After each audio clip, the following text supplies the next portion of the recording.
I'm Bram Frank. I'm from Florida.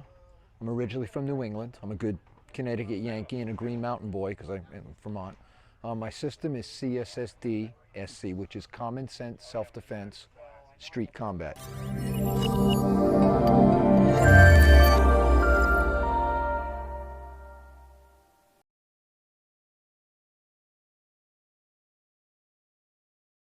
Okay, so you're an artist. So you're a painter. You're an art. You draw stuff, right? Yeah, But I you're do also sculpture. I do all sorts. Yeah, but you're also a martial artist. yes. Tell me, what is the correlation, and how did you transfer from something that you can hang on a wall or put on a pedestal to becoming a martial artist? What's the correlation, and how did that go from there to there? Well, some of it actually is because of visualization.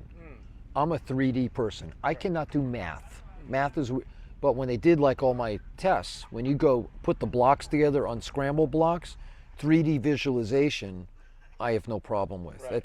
That's a God-given gift. You can't train someone to Right. do that. And I think it starts. I always want to be a knight in shining armor. So martial arts, here's something that my mom couldn't really, because it's not really bad, Right. didn't quite meet her thing, but it's a classical training, and so I went through the HEMA part. Right. I studied arms and armor in ancient civilizations, and my mom fell for that because Right. that's part of her line going, Right, right. okay, well, and my dad, because he was the artist, when he was growing up, he restored paintings and art in the museums Wonderful, yeah. because that's part of their job. Right. So what he used to find in the back of some of the oil paintings were Japanese prints because they're rice paper, and they used the prints to absorb moisture because back then, who cared about Japanese and Chinese prints? They were worthless. So I have two of the prints that my dad always had in his studio that are from the 13 and 1600s, two samurai warriors. I grew up with these two prints. One of them is actually Musashi. Oh, wow.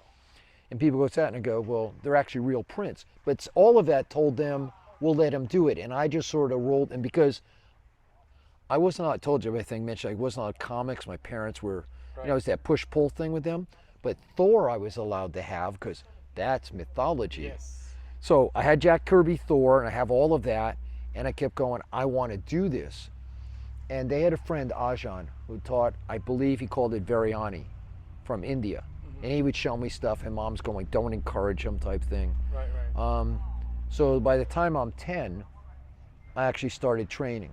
Oh, what? And that was I trained with Shotokan okay. because Alex Sternberg, who back then was part of the JDL, was going to teach all the good Jewish kids how to fight Nazis, that it's never going to happen again. Right.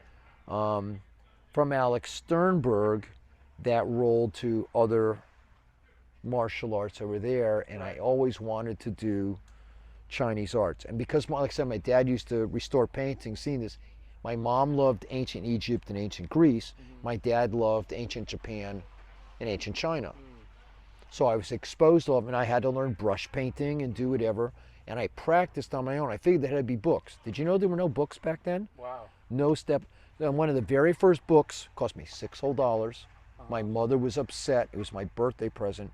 It's a woven bamboo cover of Shotokan karate. Oh, wow. Step-by-step pictures from Japan.